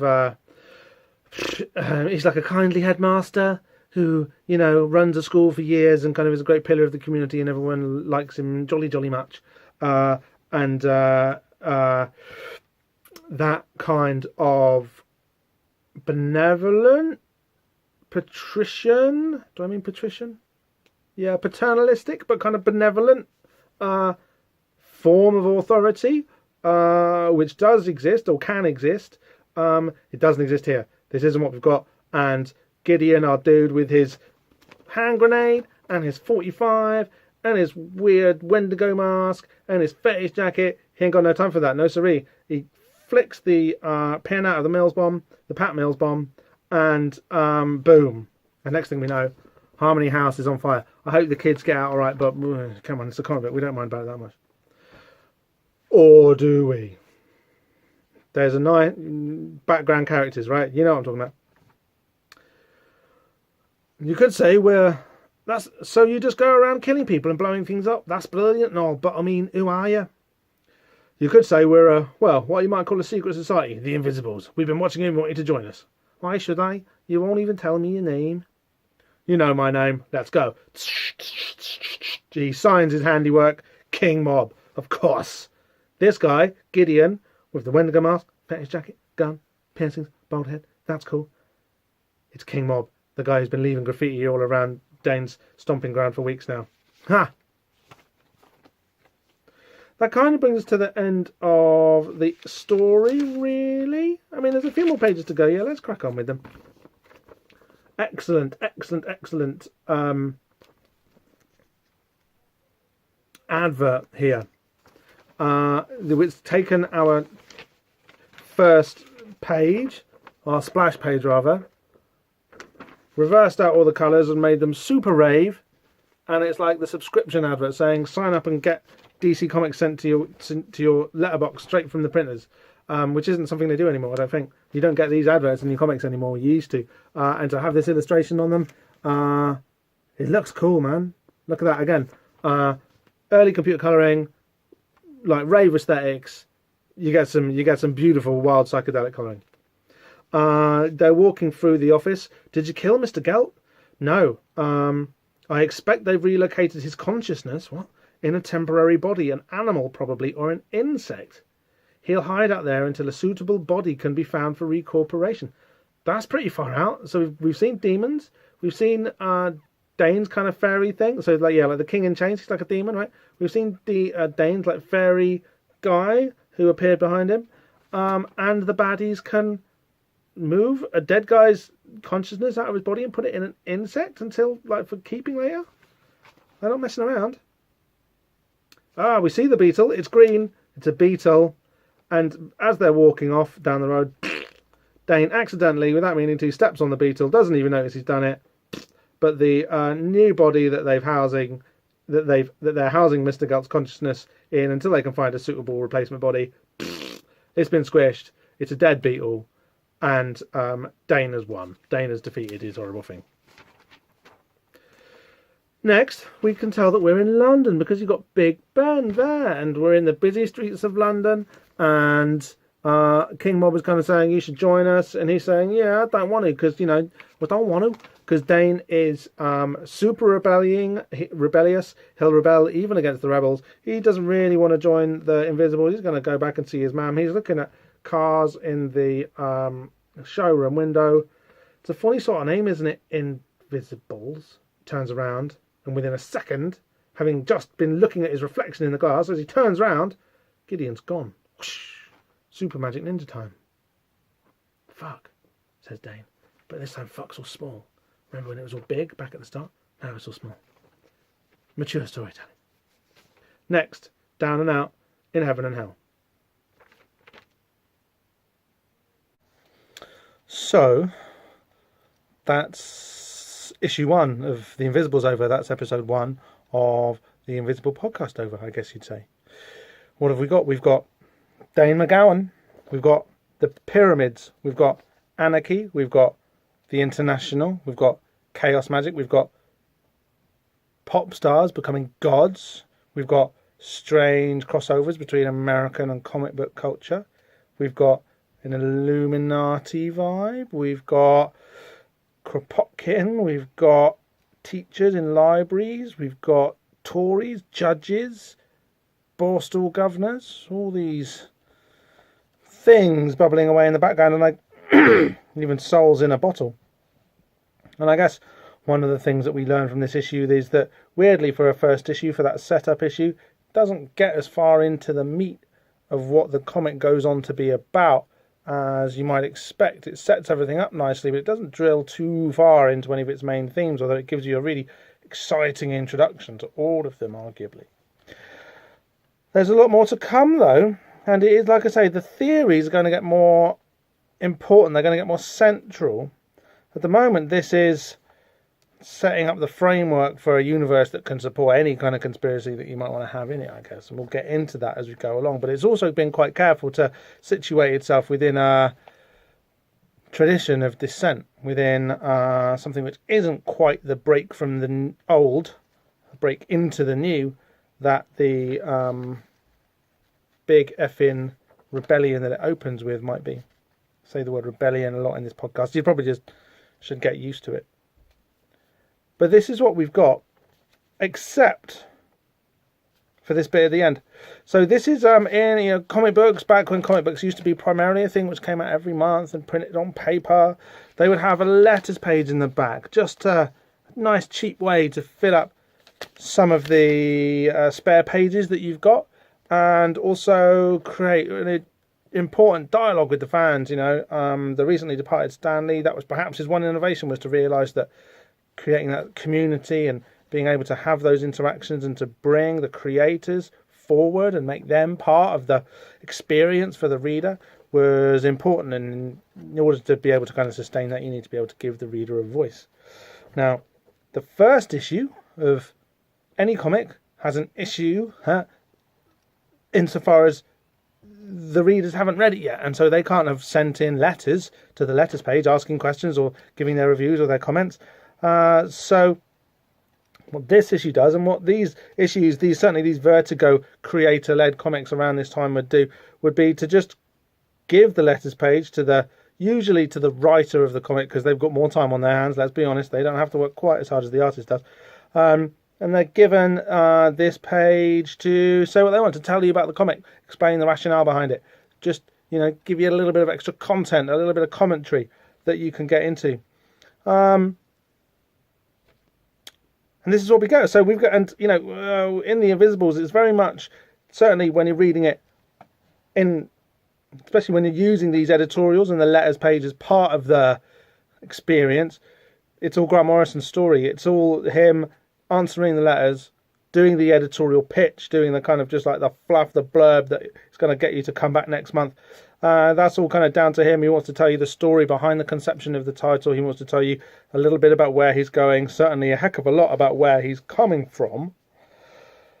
And in all of that, you get this kind of, so maybe The Invisibles is, as it would become to claim itself, an actual hypersigil, an actual carrier wave, an actual magical artifact which was trying to change the world, and the chief way that it was going to do that was to take that Stan Lee magic and create a community of invisibles, real life invisibles around it, that would go out into the world and change it, make it the cool, sexy, exciting, poppy place that the invisibles in the comic want it to be. Can we step into life through the pages of this comic? I mean, who knows? It happened. I've seen it. But that's all kind of to come. There's a lot to come. And what we've actually got at the moment is this editorial page from Grant Morrison, where he tells you about his travels. It's very like backpackery, not backpacker in the underground hip hop sense, but backpacker in the I'm going on gap year and I'm going to see what's going on in Goa kind of sense. There's an issue there around, new forms of colonialism, which are kind of a little bit problematic. We have a lot of perspective on that stuff now that I swear it may seem very obvious, but we didn't really have it back then. We just thought that going on holiday and kind of like getting pissed in foreign countries was somehow helping bring those cultures that one was experiencing kind of into the world in a way which they obviously would like. Why wouldn't they want to get more Western? And it's kind of written in this kind of terrible style, which seemed very kind of the time. Everybody kind of aspired to having this very sort of gimmicky, kind of fast. What's the best way to describe it? In a way, this was kind of the final heyday of print media, I suppose. There was still a weekly music press. Magazines for men were finally becoming a thing. There was an exploding market for those at the time. And this reads like that. It reads like those things used to. There's this very kind of glib, shooting from the hip, kind of like bold, gobby writing style. It jumps all over the place. It's incredibly kind of late 90s postmodern. It has a kind of a gonzo journalism kind of feel to it, insofar as the author's experience of writing the piece or the story is the point of the piece. You find out a lot about Grant Morrison's kind of reasons for wanting to write this comic like The Invisibles. He doesn't get as far into it as I just did, but he lays the groundwork for it. Talks about his previous comic with DC, Doom Patrol, which is a beautiful thing. He talks about Flex Mentallo, which is forthcoming, or was forthcoming at the time, and he describes the comic quite interestingly. Thus, this is the comic I've wanted to write all my life. A comic about everything: action, philosophy, paranoia, sex, magic, biography, travel, drugs, religion, UFOs. You can make your own list. And part of what this podcast is going to do, we're going to try and make the list, or, I think there's more. Regardless of what The Invisible says it's about and what it kind of is obviously about, I think under the skin of this issue, when we're talking about the Kropotkin thing, we're talking about the pyramids, we're talking about some of the representations of British institutional life, under the skin of the way that it talks about pop culture and music, there's a little strata of meaning in there that me, as a kind of long-term fan, and I've read all this stuff many times, hadn't really noticed before as an adult, and we're going to maybe try and dig into a little bit of that. Hopefully that's going to make this experience interesting and valuable for all of us. But yeah, there's beyond the subtext, there's like a layer of subtext, I guess. Maybe meta, sorry for saying meta, like an uber context that you can kind of read all of this in. A super context, that's the word I was looking for. Hey. A super context which has got, there's more in this comic than it wants you to think that there's a lot in it, but actually there's more of it even than that, I think. And that's making this whole process perhaps more rich and potentially worthwhile than you might think. So we're going to keep going, for better or worse. Sorry. There's also another thing here. So you got a little bio of Grant Morrison himself and Steve Yoel, all written by Morrison, and Ryan Hughes, who's did the cover and the logo, which will be becoming so familiar with. He's talking about a web of conspiracy that extends from the back streets of your hometown to the dark blue-green planet circling Alpha Centauri and beyond, out past the horizon of the space-time supersphere itself. There's another thing though as well. So that's the kind of the fill-in letters page. But then there's there's another editorial section, which was something that all of the Vertigo books would carry at the time. So like every Vertigo comic this month would have this page, which has got two kind of slots by guest slots by authors of books coming out that month, flogging their books, and then you've got a list of all of the Vertigo books on the back. The description of The Invisibles of this is as a new ongoing monthly. Maybe this will shed some light. Writer-creator Grant Morrison returns to monthly comics with the ultimate conspiracy. The Invisibles, a secret society of occultists dedicated to subversion in all its forms. In the extra-length first issue, disaffected teenager Dane McGowan gets his first taste of the conspiracies that lie behind reality, featuring artwork by Steve Yoel. That's what we've just been talking about for the past 10 years. I'm sorry that this one's gone on, but as the blurb says, it's a slightly longer than usual issue, so not every episode of the Invisible podcast going forward is going to be about this much. Although I think, as we actually kind of get some of the theoretical stuff thrown at us, there might be more that we can dig into and say about some of that. But for this second editorial section, it's another kind of travelogue piece. He's kind of he's in Queenstown, New Zealand. It's March 1994 that it's being written. The other section was written in Tahiti. He's obviously doing a bit of a tour of the Southern Hemisphere. There's this nice bit here.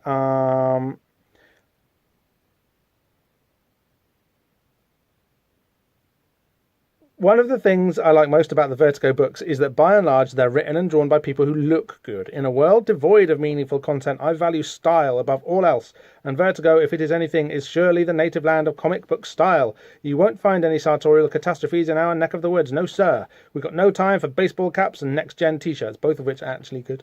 Here at Vertigo, you'll find instead a gabbling gaggle of strutting peacocks who know how to dance, people who regularly and fearlessly venture to the extremities of human endeavour by travelling the world, ingesting strange drugs, and indulging in extravagant sexual practices and dangerous sporting activities.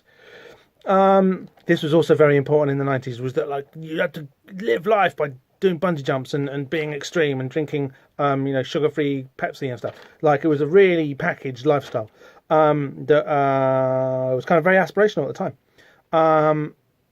but problematic. And I think that kind of informs so much of what the comic's about that we're going to get into that as well. That'll crop up, yeah.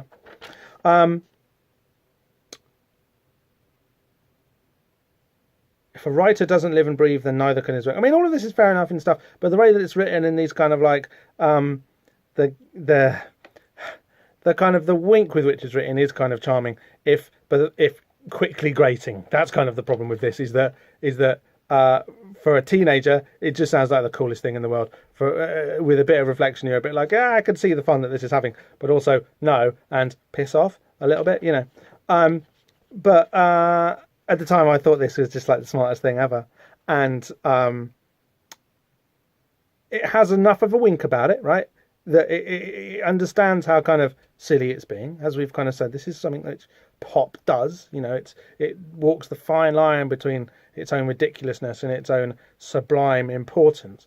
And this kind of does that, or at least it really wants to be doing that. And there's a lot of promise in there. It still feels like, even though I know what this comic is about, and you know, and how big it got, and how small it got, and how significant it maybe got after its publication and during.